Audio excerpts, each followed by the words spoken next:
విజయవాడలో సంచలనం రేపుతున్న సాయి కృష్ణ మిస్సింగ్ వ్యవహారంలో కీలక విషయాలు వెలుగులోకి వచ్చాయి. మే 9న కృష్ణలంక పోలీసులు తన కుమారుడిని తీసుకెళ్లారని సాయి కృష్ణ తల్లి తెలిపారు. ఇక సీఐ నాగరాజుతో పాటు మరికొందరు పోలీసులు తన కుమారుడిని తీవ్రంగా కొట్టారని ఆరోపించారు. అప్పటి నుంచి సాయి కృష్ణ కనిపించడం లేదన్నారు. తన కుమారుడికి ఏమైందో కూడా చెప్పకుండా మిస్సింగ్ గా చూపిస్తున్నారంటున్న సాయి కృష్ణ తల్లితో మా ప్రతినిధి Nageswararao face to face. Sai Krishna Krishnalanka పోలీసులు తీసుకెళ్లిన సాయి కృష్ణ మిస్ అయ్యారని చెప్పేసి ఏదైతే దాదాపు నెల రోజులు అవుతుందని చెప్పి తల్లి ఆవేదన వ్యక్తం చేసింది. అయితే పోలీసులు కూడా ఆమె పోలీసులను కలవటం జరిగింది. పోలీసులను కలిసిన తర్వాత కూడా పోలీసులు ఏదైతే దౌర్జన్యంగా మాట్లాడిన పరిస్థితి ఉన్నట్టుగా కూడా ఆమె చెప్తున్న పరిస్థితి. అయితే మొత్తంగా ఆమెని శ్రీకాంత్ ఏదైతే సాయి కృష్ణని లాకప్ డెత్ చంపేశారన్న నిర్ధారణకు వచ్చినట్లుగా తల్లి కూడా చెప్తుంది. దీనికి సంబంధించి మనం ఏదైతే సాయి కృష్ణ తల్లి వద్ద ఉన్నాం అడిగి తెలుసుకునే ప్రయత్నం చేద్దామమ్మా. చెప్పండి, అసలు సాయి కృష్ణకి గతంలో ఎన్ని కేసులు ఉన్నాయి? ఇప్పుడు సాయి కృష్ణ మీద దాదాపు 20 కేసులు ఉన్నాయి అంటున్నారు. 20 కేసులు ఉన్నాయి, రౌడీ షీటరు, ఇంకా అనేక రకాలుగా ఆరోపణలు చేస్తున్న పరిస్థితి. అసలు ఎన్ని కేసులు ఉన్నాయని మీకు తెలుసు? ఒక మాట చెప్పనా, ఎన్ని కేసులు ఉన్నాయి ఏంటనే మాట మా ఓడికి లేవు కేసులు. మొన్నగా రెండు కేసులు వారెంట్ పడిందంట. దాంట్లో నువ్వు వెళ్ళి తీసుకొచ్చేసి నా కొడుకుని చంపేసి ఒక 66 వెనకాల పెడితే ఎలా కుదురుద్దయ్యా? నువ్వేం తప్పు చేసావు? నువ్వు ఒప్పుకో. నా కొడుకు ఎక్కడున్నాడో చెప్పు. నా కొడుకు ఎక్కడున్నాడో చెప్పు ముందు. నువ్వు నా కొడుకుని తీసుకొచ్చి చంపేసి ఇవన్నీ మాకు పుయ్యొద్దయ్యా. దయచేసి కేసులు వెనకాల పెట్టొద్దు, మమ్మల్ని నన్ను అసలు బాధ పెట్టొద్దు. నువ్వు చేసావు, నాకు చెప్పావు. నీ కొడుకుని చంపేస్తున్నా, నువ్వు దండ రెడీ చేసుకో. నీ కొడుకుని చంపేస్తున్నా, యాదవ నా కొడుకు పో బయట పో అన్నాడు నన్ను. నేను వెళ్ళలేక నాకు ఇంతలోకి నేను గుమ్మలోకి వెళ్ళేటప్పటికే పైనుంచి పెద్ద పెద్ద కేకలు వినపడుతున్నాయి. చూశాను నేను. అమ్మో అది నా కొడుకే నేను పరిగెత్తుతుంటే ఇద్దరు పోలీసు వాళ్ళు అడ్డం వచ్చి మీ అబ్బాయి కదా వేరే వాళ్ళు అని చెప్పాడు. లేదు నా పిల్లోడి గొంతు నాకు తెలుసు అని చెప్పి నేను కళ్ళారా చూసా. నువ్వు చంపేసి నాకు చెప్పి చేశాడు. 2 సార్లు చెప్పాడు అదే మాట. అసలు చంపడానికి నువ్వేవడవే?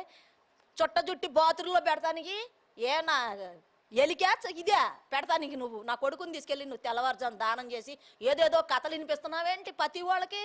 నా కొడుకుని నాకు తీసుకురా, లేదంటే ఇలా చేశానమ్మా అని చెప్పి ఏదో ఒకటి ఇవ్వు నా చేతికి, నేను వెళ్ళిపోతా. నీ మీద నాకు కేసు వద్దు, ఏం వద్దు నాకు. డబ్బులా? ఎవడ కావాలి డబ్బులు? నాకు అక్కర్లేదు. జనసేన నేత అమ్మిశెట్టి వాసు మిమ్మల్ని కలిసినట్లుగా బయట ఒకటి ప్రచారం జరుగుతుందమ్మా. అంటే దీనికి నేను ఒక మాట చెప్తున్నాను అయ్యా, నా కొడుకు వెళ్ళిపోయి నా కొడుకు చచ్చిపోయాడని నేను ఇంత బాధపడుతున్నా.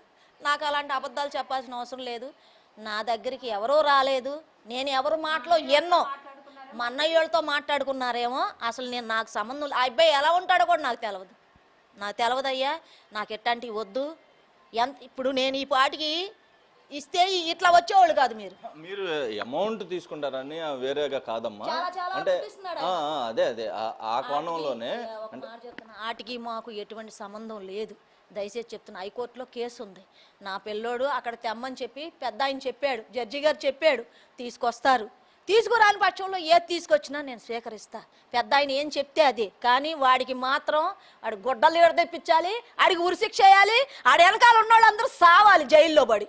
ఇదే నేను ఇంతకన్నా. లాస్ట్గా మీ అబ్బాయిని మీరు ఎప్పుడు చూసారమ్మా? పొద్దున పూట తీసుకొచ్చేసాడు. 12-1 గంటకు తీసుకొచ్చాడు నైట్. నా ఫోన్ ట్రాప్ చేశారు.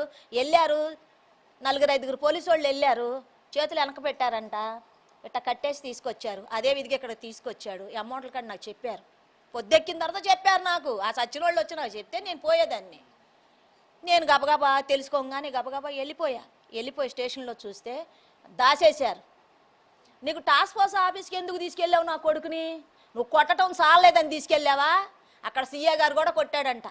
టాస్క్ ఫోర్స్ ఆఫీసులో తీసుకెళ్ళి ఆయనకి అప్పచెప్పించి ఆయన కొట్టిన తర్వాత నువ్వు తీసుకొచ్చావంటే మీరు అందరు కలిపి కొమ్మక్క అయిపోయి నాకు కొట్టేస్తారు. నా కొడుకుని కొట్టి నాటకాలు ఆడుతున్నారా? ఆ నాటకాలు అంటే రేపు పొద్దున 29వ తారీఖున హైకోర్టులో పెట్టండి. తీసుకురండి నా కొడుకుని. స్థానిక ఎమ్మెల్యే వచ్చారు. అంటే ఆయన మిమ్మల్ని పరామర్శ మీకు న్యాయం చేస్తాం అంటే మీ బాబుకు జరిగిన అన్యాయానికి ఎవరు ఏంటనేది నివేదిక తెప్పిస్తామని చెప్పడానికి వచ్చారా? ఇంకేమన్నా? వాళ్ళు కనుక్కుంటానన్నారు అయ్యా. మేము మా తరపున ఒక పెద్ద ఆయన వస్తున్నాడు ఆఫీసరు, వాళ్ళ ద్వారా మాకు కనుక్కొని, నేను అంతగా చదువుకోలేదయ్యా, నేనేం చెప్పలేను. వాళ్ళ ద్వారా మేము కనుక్కుంటామమ్మా. క్లియర్ అయిన తర్వాత మేము మాట్లాడతాము. వాడికి అలాగే బట్టలు కూడా తీపిస్తాం, జైలుకి పంపిస్తాము అని చెప్పారు. మీరు మొత్తంగా ఏం కోరుకుంటున్నారా? మీ బాబుకు జరిగిన అన్యాయంపై అసలు ఏం కోరుకుంటున్నారు? దేనికి నేను కూడా నా బిడ్డను చూపించమన్నాను. ఆనాటి నుంచి ఈనాటి వరకు కూడా నా పిల్లోడినే అడుగుతున్నా.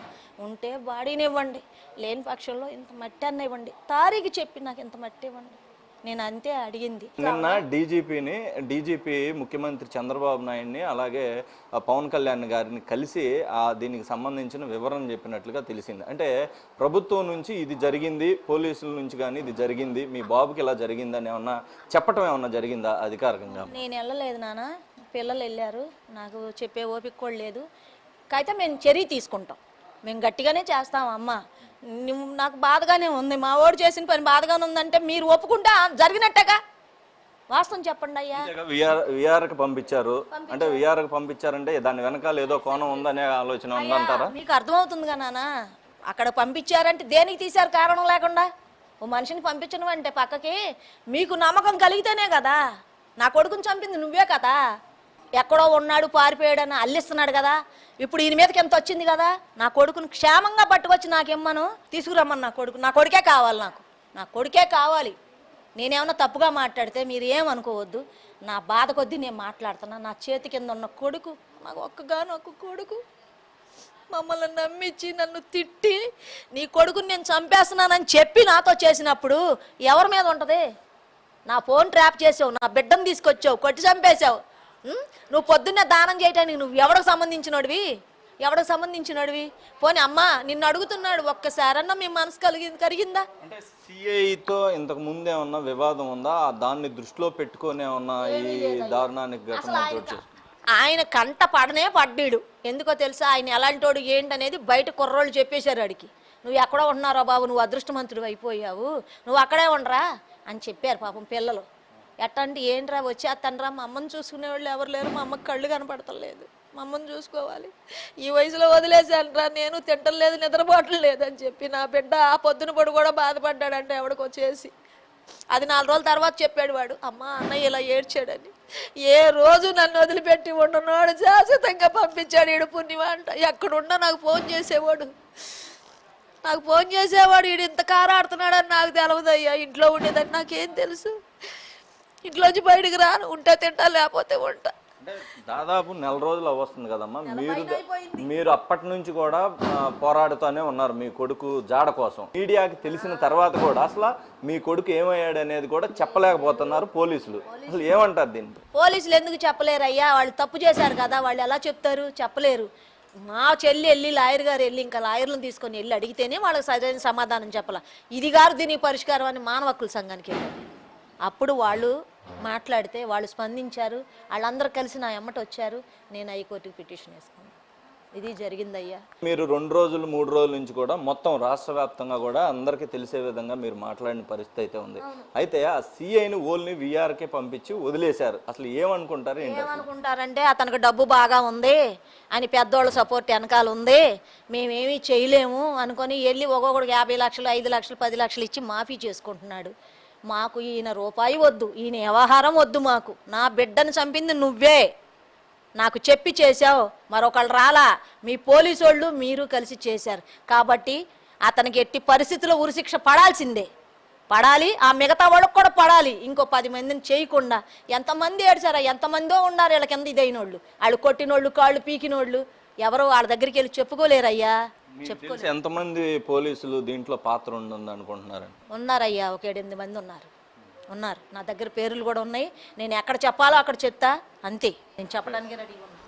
మొత్తంగా చూసుకుంటే సాయి కృష్ణ తల్లి తీవ్ర ఆవేదన వ్యక్తం చేస్తున్నారు. చేతికి అంది వచ్చిన కొడుకుని ఏదైతే పోలీసులు విచారణ లేకపోతే కోర్టుకు హాజరవ్వట్లేదన్న నేపథ్యంతో తన కొడుకుని గత నెల క్రితం తీసుకెళ్ళి లాకప్ డెత్ చేసి చంపేసి కాల్ చేశారన్న తీవ్ర ఆరోపణ అయితే ఆమె చేస్తున్న పరిస్థితి అయితే ఉంది. ఒకవేళ నాది ఆరోపణే అనుకుంటే గనక నా కొడుకుని నాకు చూపించండి, లేదా ఒకవేళ నేను చెప్పినట్లుగా చంపేసి ఉంటే గనక నా కొడుకు బాడీని చూపించండి చూపించండి, లేదా నా కొడుకుని కాల్ చేసి ఉంటే నాకు ఆ బూడిద నా చేతుల్లో పోయండి అని ఆమె వేడుకుంటున్న పరిస్థితి అయితే ఉంది. ప్రభుత్వం కూడా దీనికి సంబంధించి ఆ సిఐ ఏదైతే ఉన్నారో ఈ సిఐ వ్యవహరించిన విధానాన్ని చూసుకుంటే ఆయనకి కఠిన శిక్ష విధించేలాగా ప్రభుత్వాన్ని అయితే నేను కోరుకుంటున్నాను. నాకు మొత్తంగా కోర్టులో న్యాయం జరిగిద్దని కూడా నేను నమ్ముతున్నాను అనే విధంగా అయితే సాయి కృష్ణ తల్లి తీవ్ర ఆవేదనతో కూడా చెప్తున్న